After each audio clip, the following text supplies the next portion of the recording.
Assalamualaikum warahmatullahi wabarakatuh. Saya Randy Ananta, NRP 521184000021 dari kelompok 9 akan memaparkan hasil analisa performa bisnis pada dataset Coffee Chain menggunakan Tableau.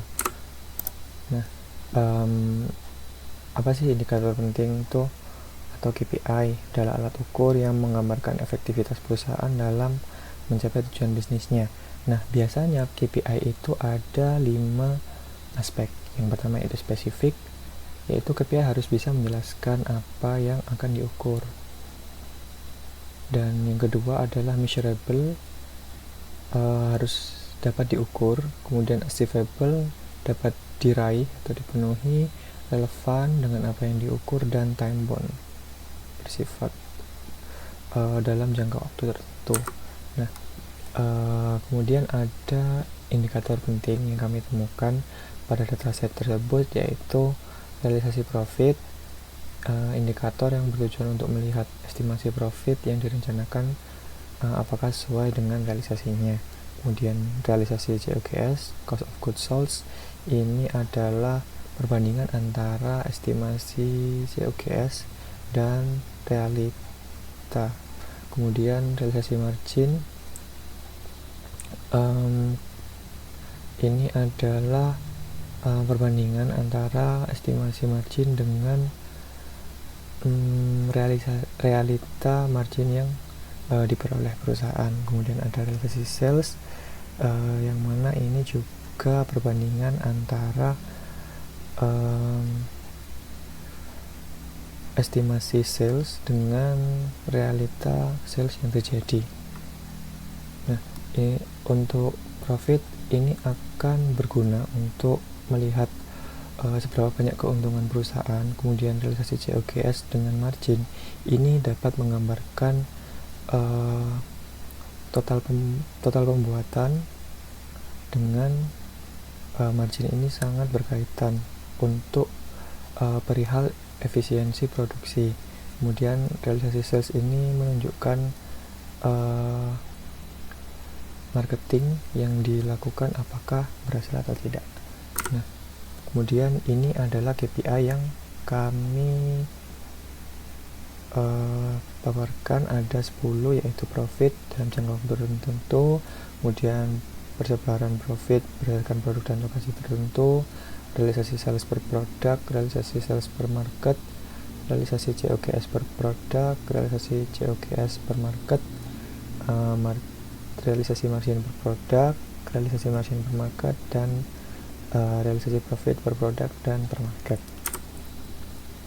Nah, di sini ada 3 sudut pandang yang kami gunakan, yaitu produk, market, dan waktu. Karena kami mengambil sudut pandang ini karena memang untuk produk sendiri kita dapat mengetahui produk mana yang sangat laris di pasaran atau yang paling menguntungkan bagi perusahaan. Kemudian market ini kan menunjukkan adanya lokasi penjualan, apakah lokasi penjualan dan produksi di sana efektif atau tidak, dan waktu ini adalah jangka waktu yang kita batasi. Jadi misalkan bulanan atau tahunan. Nah, kemudian selanjutnya akan dijelaskan oleh rekan saya. Oke, selanjutnya nama saya Kemas Muhammad Revaldo, NRP 80. Di sini saya akan menjelaskan mengenai temuan bisnis. Di mana temuan bisnis ini kami dapatkan setelah melakukan analisis data Coffee Chain yang kami masukkan ke dalam Tableau. Dan berikut ini ialah dashboard-dashboardnya. Untuk yang pertama yaitu Product Location Profit. Product Location Profit ini merupakan analisa keuntungan untuk setiap market size-nya. Nah, di sini kita akan mengidentifikasinya satu persatu, dimulai dari Profit Realization. Major market memiliki nilai Profit Realization yang lebih besar dibandingkan dengan Small market untuk tipe decaf maupun reguler. Selanjutnya yaitu Sales Realization. Major market memiliki nilai Sales Realization yang lebih besar dibandingkan dengan Small market untuk tipe decaf. Dan sebaliknya, Small market memiliki sales realization yang lebih besar dibandingkan dengan major market untuk tipe reguler.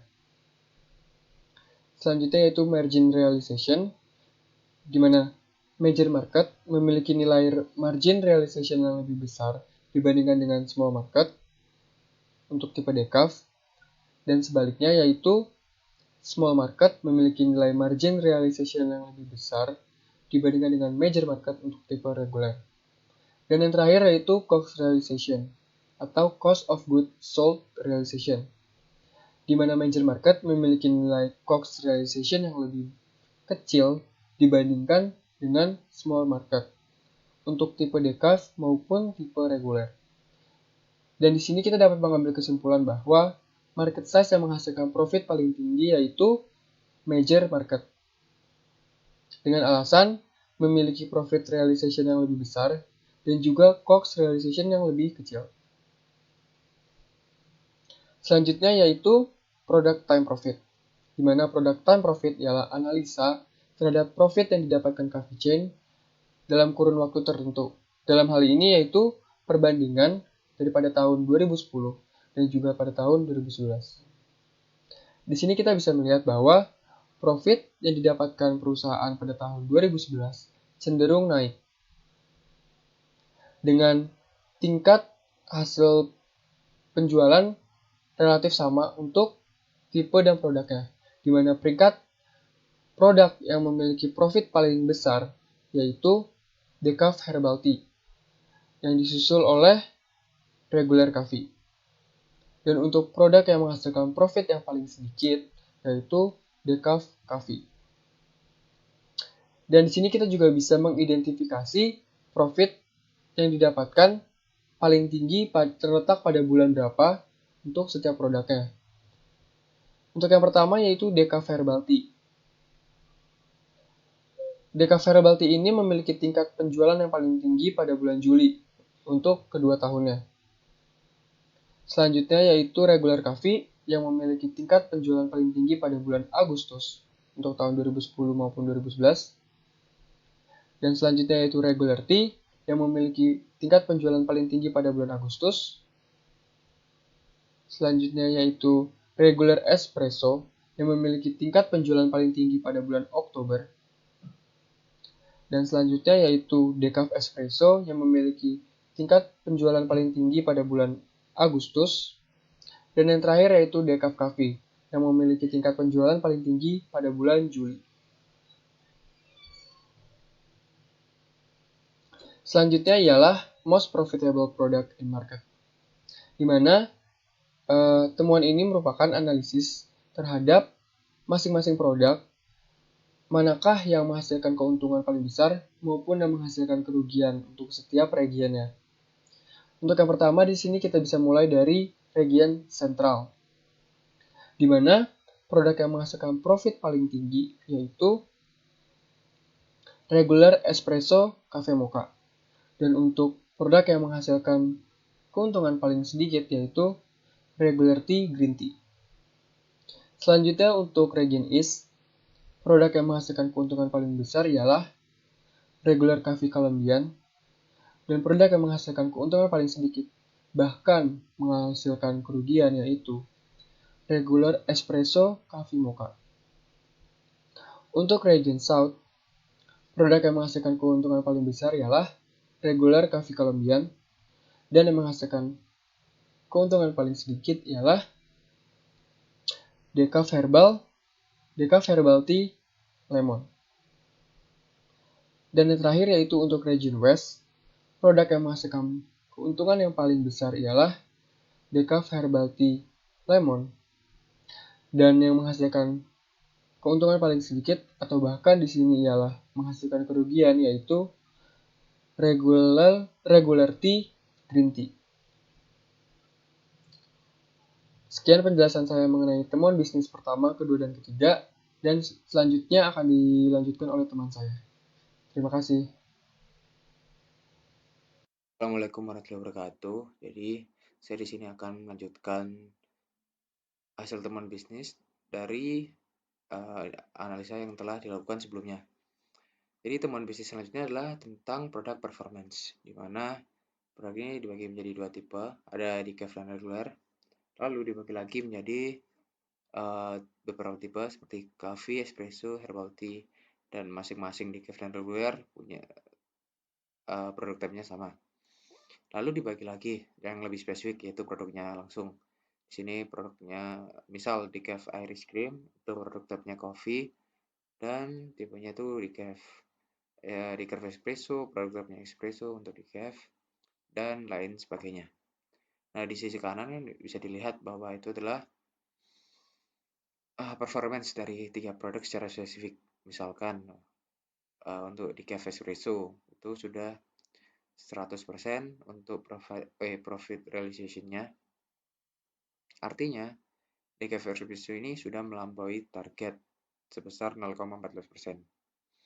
Nah, di sini juga bisa dilihat bahwa ada beberapa produk yang sudah melampaui target, misalkan seperti chamomile herbal tea, lemon herbal tea, juga ada cafe latte dengan earl grey tea ini dengan profit realization-nya terbesar. Artinya dia jauh melampaui target. Selain itu juga ada produk secara spesifik yang jauh dari target. Seperti decaf Irish Cream itu masih 73, ada Amaretto itu masih 69%, dan yang paling kecil ini ada di green tea itu sampai minus 6,08%. Selanjutnya sama seperti sebelumnya, produk performance. Ini cuma disajikan dalam bentuk histogram dengan tidak langsung spesifik pada produknya. Jadi ini menyajikan secara product type. Dan di sini bisa dilihat bahwa profit realization itu ada pada product type T untuk tipe reguler. Nah, temuan bisnis selanjutnya adalah market performance, di mana market ini dibagi dua, ada major market dan small market. Lalu juga dilihat bahwa ini adalah performance secara spesifik untuk tiap-tiap market. Kalau dilihat lagi, major market itu sudah 105,24% profit realization-nya. Artinya dia sudah melampaui target, sedangkan small market itu belum sampai 100%. Dia masih 93,71%. Nah, dari temuan bisnis tadi, kita coba membuat usulan. Yang pertama adalah produk dengan profit realization terbesar. Nah, produk dengan profit realization terbesar ini ada pada regular tea tadi yang sudah dibahas. Nah, usulan dari kami adalah memperbanyak stok dan meningkatkan marketing yang mengacu pada Earl Grey Tea. Ini untuk menjaga konsistensi profit dari produk spesifik ini. Selanjutnya, usulan selanjutnya adalah produk dengan profit realization terendah. Tadi kan sudah ada green tea untuk produk type T yang reguler. Nah, saran dari kami adalah menghentikan produksi ini karena sudah jauh. Produk realization-nya itu sampai minus. Jadi, saran kami adalah menghentikan produksinya agar tidak membuat kita rugi. Selanjutnya adalah location dengan profit realization terbesar. Nah, lokasi ini ada pada state Iowa dengan size small market. Nah, saran kami adalah sama, menjaga konsistensi penjualan produk pada Iowa ini karena Iowa ini kan bisa dibilang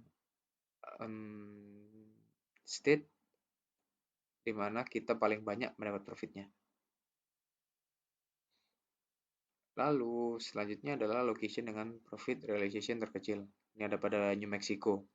Nah, saran kami adalah meningkatkan kualitas marketing di sini untuk mendongkrak hasil penjualan dan meningkatkan profit, khususnya di New Mexico. Nah, selanjutnya yang terakhir adalah produk berdasarkan location.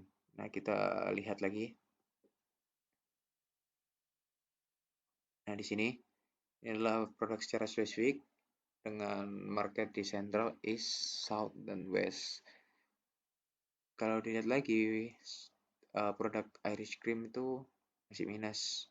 Dan yang lainnya juga ada yang minus seperti Mint itu masih minus di minus $2.000, ada